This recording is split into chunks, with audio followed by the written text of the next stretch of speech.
ಆತ್ಮೀಯ ಸ್ನೇಹಿತರೆ, ಎಲ್ಲರಿಗೂ ನಮಸ್ಕಾರ. ಈ ಒಂದು ವಿಡಿಯೋದಲ್ಲಿ ನಾನು ಬುದ್ಧ ಕಲ್ಲಿನ ಮೂಲಕ ಜೀವನದ ಮೌಲ್ಯವನ್ನು ಯುವಕನಿಗೆ ಹೇಳಿದಂಥ ಕಥೆಯನ್ನು ಹೇಳ್ತಾ ಇದ್ದೀನಿ. ಯಾರು ನಮ್ಮ ಚಾನಲ್ನ ಸಬ್ಸ್ಕ್ರೈಬ್ ಮಾಡಿಲ್ವೋ ಈಗಲೇ ಸಬ್ಸ್ಕ್ರೈಬನ್ನು ಮಾಡಿಕೊಳ್ಳಿ. ಒಮ್ಮೆ ಒಬ್ಬ ಯುವಕ ಮಹಾತ್ಮ ಬುದ್ಧನ ಬಳಿ ಬರ್ತಾನೆ. ಬಂದು ಬುದ್ಧನನ್ನು ನೋಡಿ ಅವನಿಗೆ ನಮಸ್ಕಾರವನ್ನು ಮಾಡಿ, ಗುರುಗಳೇ, ನನ್ನ ಜೀವನದ ಬೆಲೆ ಏನು, ನನ್ನ ಯಶಸ್ಸಿನ ರಹಸ್ಯ ಎಲ್ಲಿದೆ ಅಂತ ಬುದ್ಧನನ್ನು ಕೇಳ್ತಾನೆ. ಅದಕ್ಕೆ ಬುದ್ಧ ಮುಗುಳ್ನಕ್ಕಿ ಅವನಿಗೆ ಒಂದು ಹೊಳಿತಕ್ಕಂಥ ಒಂದು ಕೆಂಪು ಬಣ್ಣದ ಕಲ್ಲನ್ನು ಕೊಡ್ತಾನೆ. ಆ ಕೆಂಪು ಬಣ್ಣದ ಕಲ್ಲನ್ನು ಕೊಟ್ಟು, ಮೊದಲು ಈ ಕಲ್ಲಿನ ಬೆಲೆ ಏನು ಅಂತಕ್ಕಂಥದ್ದನ್ನ ತಿಳ್ಕೊಂಡು ಬಂದು ನನಗೆ ಹೇಳು, ಆಮೇಲೆ ನಿನ್ನ ಜೀವನದ ಮೌಲ್ಯವನ್ನು ನಾನು ಹೇಳ್ತೀನಿ. ಆದರೆ ಈ ಕಲ್ಲನ್ನು ಯಾರಿಗೂ ಕೂಡ ಮಾರಾಟವನ್ನು ಮಾಡಬಾರ್ದು ಅಂತ ಷರತ್ತನ್ನು ಹಾಕ್ತಾನೆ. ಬುದ್ಧನ ಮಾತನ್ನು ಕೇಳದಂಥ ಆ ಯುವಕ ಆ ಕಲ್ಲನ್ನು ತಗೊಂಡು ಮಾರುಕಟ್ಟೆಗೆ ಹೊರಡ್ತಾನೆ. ಅಲ್ಲಿ ಒಬ್ಬ ಕಿತ್ತಳೆ ಹಣ್ಣಿನ ವ್ಯಾಪಾರಿ ಕಿತ್ತಳೆ ಹಣ್ಣನ್ನು ಮಾರಾಟವನ್ನು ಮಾಡ್ತಿರ್ತಾನೆ. ಮೊದಲು ಆ ಕಿತ್ತಳೆ ಹಣ್ಣನ್ನು ಮಾರಾಟ ಮಾಡ್ತಕ್ಕಂಥ ವ್ಯಕ್ತಿ ಹತ್ರ ಹೋಗ್ತಾನೆ. ಆ ವ್ಯಕ್ತಿ ಹತ್ರ ಹೋಗಿ ಆ ಕಲ್ಲನ್ನು ತೋರಿಸ್ತಾನೆ. ನಾನು ಒಂದು ಕಲ್ಲನ್ನು ತಂದಿದ್ದೀನಿ ನೋಡಿ, ಈ ಕಲ್ಲಿನ ಬೆಲೆ ಎಷ್ಟು, ಈ ಕಲ್ಲಿಗೆ ನೀನು ಎಷ್ಟು ಬೆಲೆಯನ್ನು ಕಟ್ತೀಯ ಅಂತೇಳಿ ಆ ಹಣ್ಣು ಮಾರಾಟ ಮಾಡ್ತಕ್ಕಂಥವನ್ನ ಕೇಳ್ತಾನೆ. ಕೇಳಿದಾಗ ಆ ವ್ಯಾಪಾರಿ ಆ ಕಲ್ಲನ್ನು ನೋಡ್ತಾನೆ. ನೋಡ್ಬಿಟ್ಟು, ಈ ಕಲ್ಲು ನೋಡಲು ಬಹಳ ಚೆನ್ನಾಗಿದೆ, ಈ ಕಲ್ಲು ನನಗೆ ಕೊಟ್ಬಿಡು, ಇದಕ್ಕೆ ಬದಲಾಗಿ ನಾನು ಒಂದಷ್ಟು ಕಿತ್ತಳೆ ಹಣ್ಣುಗಳನ್ನು ಕೊಡ್ತೀನಿ, ಒಂದು 10ರಿಂದ 12 ಕಿತ್ತಳೆ ಹಣ್ಣು ಕೊಡ್ತೀನಿ, ನನಗೆ ಈ ಕಲ್ಲನ್ನು ಕೊಟ್ಬಿಡು ಅಂತ ಹೇಳಿ ಆ ಹಣ್ಣಿನ ವ್ಯಾಪಾರಿ ಈ ರೀತಿ ಹೇಳಿದಾಗ ಆ ಯುವಕ ಬುದ್ಧನ ಮಾತನ್ನ ನೆನಪಿಸ್ಕೋತಾನೆ. ಬುದ್ಧ ಅವರು, ಗುರುಗಳು ಈ ಹಣ್ಣನ್ನು ಮಾರಾಟ ಮಾಡಬಾರ್ದು ಅಂತ ಹೇಳಿದ್ದಾರೆ, ಇದರ ಬೆಲೆ ಏನು ಅಂತ ತಿಳ್ಕೊಂಡು ಅಂತ ಹೇಳಿದ್ದಾರೆ. ಸರಿ ಅಂತೇಳಿ ಮುಂದೆ ನನಗೆ ಬೇಡ ಅಂತೇಳಿ ಮುಂದೆ ಹೊರಡ್ತಾನೆ. ನಂತರ ಆ ಯುವಕ ಮುಂದೆ ಬಂದು ಒಬ್ಬ ಅಲ್ಲಿ ಆಲೂಗೆಡ್ಡೆಯನ್ನು ಮಾರ್ತಕ್ಕಂಥ ಒಬ್ಬ ವ್ಯಾಪಾರಿ ಕೂತಿರ್ತಾನೆ. ಆ ವ್ಯಾಪಾರಿ ಹತ್ರ ಈ ಯುವಕ ಹೋಗ್ಬಿಟ್ಟು ಮತ್ತೆ ಅದೇ ಕೆಂಪು ಕಲ್ಲನ್ನು ತೋರಿಸ್ಬಿಟ್ಟು, ನನ್ನ ಹತ್ರ ಈ ಕೆಂಪು ಕಲ್ಲಿದೆ, ಈ ಕಲ್ಲಿಗೆ ಎಷ್ಟು ಬೆಲೆಯನ್ನು ಕೊಡ್ತೀರಾ ಅಂತ ಕೇಳ್ತಾನೆ.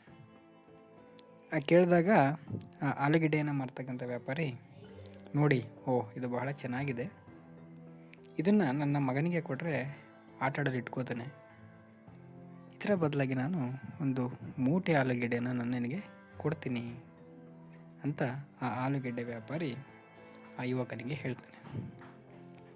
ಆ ಹೇಳಿದ್ದನ್ನು ಕೇಳಿದಂಥ ಯುವಕ, ನನಗೆ ಬೇಡ, ನಾನು ಒಪ್ಪೋದಿಲ್ಲ ಅಂತೇಳಿ ಮುಂದಕ್ಕೆ ಹೊರಡ್ತಾನೆ. ನಂತರ ಆ ಯುವಕ ಒಬ್ಬ ಚಿನ್ನದ ವ್ಯಾಪಾರಿಯ ಅಂಗಡಿಗೆ ಹೊರಡ್ತಾನೆ. ಹೋಗಿ ಈ ಕೆಂಪು ಕಲ್ಲನ್ನು ತೋರಿಸ್ತಾನೆ. ಆ ತೋರಿಸಿದಂಥ ಸಂದರ್ಭದಲ್ಲಿ ಆ ವ್ಯಾಪಾರಿ ಆ ಕಲ್ಲನ್ನು ಸೂಕ್ಷ್ಮವಾಗಿ ಅಬ್ಸರ್ವ್ ಮಾಡ್ತಾನೆ. ಆ ಸೂಕ್ಷ್ಮವಾಗಿ ಗಮನಿಸಿ ತಕ್ಷಣ ಹೇಳ್ತಾನೆ ಆ ಯುವಕನಿಗೆ, ನಾನು ಇದಕ್ಕೆ ಒಂದು 50 ಲಕ್ಷ ರೂಪಾಯಿಯನ್ನು ಕೊಡ್ತೀನಿ, ನನಗೆ ಈ ಕಲ್ಲನ್ನು ಕೊಡು ಅಂತ ಕೇಳ್ತಾನೆ. ಅದಕ್ಕೆ ಆ ಯುವಕ, ಇಲ್ಲ, ನಾನು 50 ಲಕ್ಷಕ್ಕೆ ಕೊಡೋದಿಲ್ಲ ಅಂತ ಹೇಳ್ತಾನೆ. ಮತ್ತು ಆ ಚಿನ್ನದ ವ್ಯಾಪಾರಿ 2 ಕೋಟಿ ಹಣವನ್ನು ಕೊಡ್ತೇನೆ, ನನಗೆ ಈ ಕಲ್ಲನ್ನು ಕೊಡ್ತೀಯಾ ಅಂತ ಕೇಳ್ತಾನೆ. ಆದರೆ ಆ ಯುವಕ, ಇಲ್ಲ, ನಾನು ಕೊಡೋದಿಲ್ಲ, ನಾನು ಇದನ್ನು ಮಾರುವಂತಿಲ್ಲ ಅಂಥೇಳಿ ಅಲ್ಲಿಂದ ವಾಪಸ್ಸು ಹೊರಡ್ತಾನೆ. ಕೊನೆಯದಾಗಿ ಆ ಯುವಕ ಒಬ್ಬ ವಜ್ರ ವ್ಯಾಪಾರವನ್ನು ಮಾಡ್ತಕ್ಕಂಥ ಒಬ್ಬ ರತ್ನದ ವ್ಯಾಪಾರಿ ಹತ್ರ ಹೋಗ್ತಾನೆ. ಹೋಗ್ಬಿಟ್ಟು ಆ ಕಲ್ಲನ್ನು ತೋರಿಸ್ತಾನೆ. ನೋಡಿ, ನನ್ನ ಹತ್ರ ಈ ಕೆಂಪು ಕಲ್ಲಿದೆ, ಈ ಕೆಂಪು ಕಲ್ಲಿಗೆ ನೀವು ಎಷ್ಟು ಬೆಲೆಯನ್ನು ಕಟ್ತೀರಾ ಅಂತ. ಅದಕ್ಕೆ ಆ ವ್ಯಾಪಾರಿ ಕಲ್ಲನ್ನು ನೋಡ್ತಾನೆ. ನೋಡ್ಬಿಟ್ಟು ಬಹಳ ಆಶ್ಚರ್ಯವನ್ನು ಪಟ್ಟು ತಕ್ಷಣ ಒಂದು ಕೆಂಪು ರೇಷ್ಮೆ ಬಟ್ಟೆಯನ್ನು ಹಾಸಿ ಅದರ ಮೇಲೆ ಆ ಕಲ್ಲನ್ನು ಇಡ್ತಾನೆ. ಇಟ್ಬಿಟ್ಟು ಅದಕ್ಕೆ ನಮಸ್ಕಾರವನ್ನು ಮಾಡ್ತಾನೆ. ಇದು ಜಗತ್ತಿನಲ್ಲಿರ್ತಕ್ಕಂಥ ಒಂದು ಅಪರೂಪದ ರತ್ನ ಇದು. ಇಡೀ ಪ್ರಪಂಚವನ್ನು ಮಾರಿದ್ರೂ ಕೂಡ ಇದಕ್ಕೆ ಬೆಲೆಯನ್ನು ಕಟ್ಟಲು ಸಾಧ್ಯ ಆಗೋದಿಲ್ಲ ಅಂಥೇಳಿ ಆ ರತ್ನದ ವ್ಯಾಪಾರಿ ಆ ಯುವಕನಿಗೆ ಹೇಳ್ತಾನೆ. ಏನಿದು ಒಬ್ಬೊಬ್ಬರು ಒಂದು ರೀತಿ ಹೇಳ್ತಾ ಇದ್ದಾರಲ್ಲ ಅಂಥೇಳಿ ಅವನಿಗೇನು ಕೂಡ ಅರ್ಥ ಆಗದೆ ನೇರವಾಗಿ ಮತ್ತೆ ಬುದ್ಧ ಗುರುಗಳ ಬಳಿ ಹೋಗ್ತಾನೆ.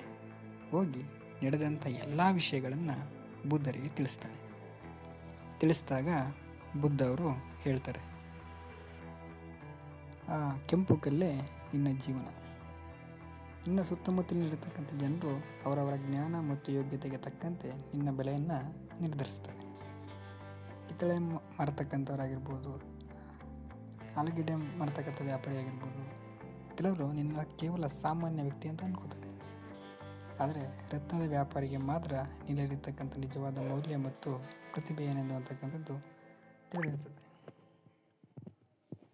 ಈ ಕಥೆಯಿಂದ ನಾವೇನು ತಿಳ್ಕೊತೀವಿ ಅಂತಂದರೆ, ನಿಮ್ಮನ್ನು ಬೇರೆಯವರು ಕಡಿಮೆ ಅಂದಾಜು ಮಾಡಿದಾಗ ಎಂದಿಗೂ ಕೂಡ ಬೇಸರವನ್ನು ಪಟ್ಕೋಬೇಡಿ. ನಿಮ್ಮ ಯೋಗ್ಯತೆ ಏನೆಂದು ನಿಮಗೂ ಮತ್ತು ನಿಮ್ಮನ್ನು ಗುರುತಿಸಿರ್ತಕ್ಕಂಥ ಸರಿಯಾದ ಜನರಿಗೆ ಮಾತ್ರ ತಿಳಿದಿರ್ತದೆ. ನಿಮ್ಮ ಮೇಲೆ ನಂಬಿಕೆಯನ್ನು ನೀವು ಕಳ್ಕೊಳ್ಳದೆ ನಿಮ್ಮ ಗುರಿಯತ್ತ ನೀವು ಸಾಗಿ. ಇಷ್ಟು ಹೇಳ್ತಾ ಈ ಕಥೆಯನ್ನು ಇಲ್ಲಿಗೆ ಮುಗಿಸ್ತಾ ಇದ್ದೀನಿ. ಧನ್ಯವಾದಗಳು.